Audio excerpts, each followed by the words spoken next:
Hi friends, this is for our people with a migraine right now.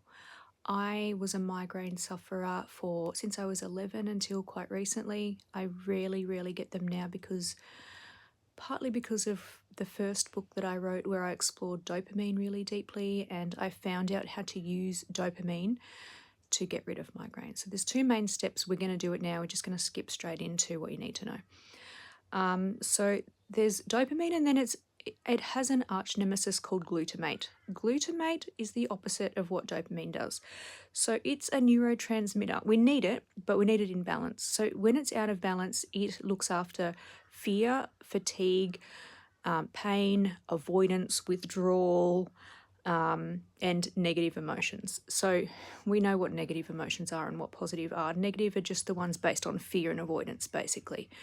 And anger that's repressed, but that's a whole different story. When we have normal anger and we use it to solve a problem in the moment, activates whole different brain chemistry and areas. So anyway, repressed anger and repressed emotions, that's all glutamate.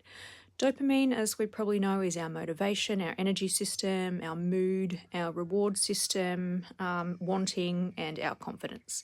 So they're opposites. We want to be in dopamine mode. Now, how to get there? We've got to release the glutamate.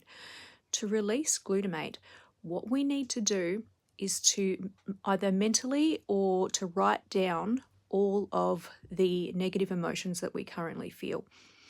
Now, this is repetitive and it takes a while.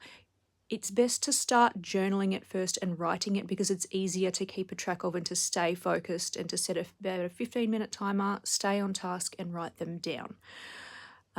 Once you get good at that, you can do it mentally, but the trick is when you're in a lot of pain, it's really hard to stay focused. Now, we do not want to focus on the pain.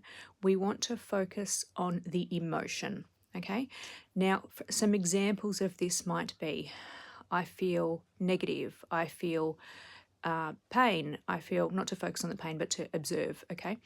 I feel sad, I feel frustrated, I feel angry, I feel annoyed, I feel, and sometimes there might be some guilt, there might be some shame, there might be some other complex emotions, there might be embarrassment, I feel like a burden, I feel self-criticism. Anyway, you will know what yours are, so just keep observing them. Don't get caught up in them, don't worry about them, just observe them and go to the next one. Now, what this is doing is using dopamine to go towards the hard emotions. Dopamine is forward moving and glutamate is reverse gear. So when we observe and go towards the hard stuff and tackle it and take it on with confidence, we're not afraid of this anymore. We do not want to add avoidance or fear to anything, even our triggers.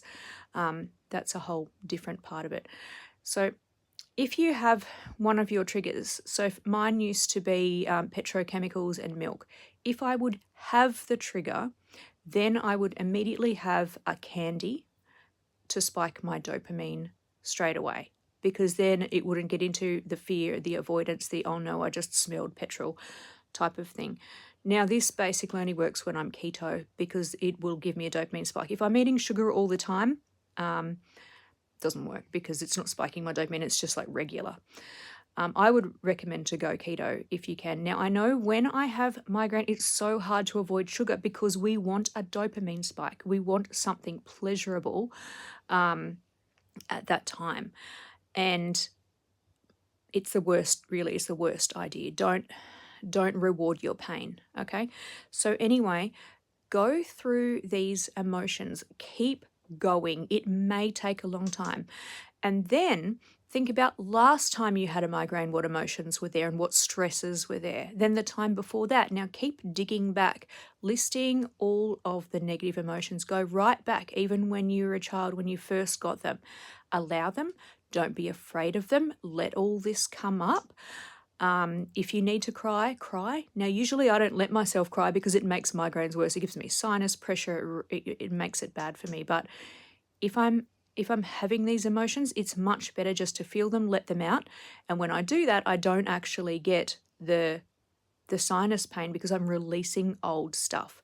So the reason glutamate is so important to release is because it can cross-wire our learning system in our brain, our reward system, and it can make stress and pain trigger each other. So stress will trigger pain and pain will trigger stress, okay?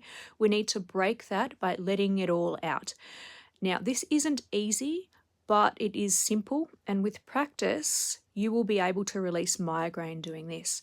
For me, this works first time, every time. Now, if you've got a different kind of headache that's due to actual tissue damage, that's a different kind of pain. So chronic pain is a pain loop that's locked into the brain synapses. There's studies on this. It's different than just say someone was poking a knife into your head. That's a different kind of pain. That's acute and sharp pain where it's tissue damage in the moment. Anyway, do this, stick with it. It may take quite a while. Persevere. This can't hurt you. It can only make you stronger. And I'll see you at the top.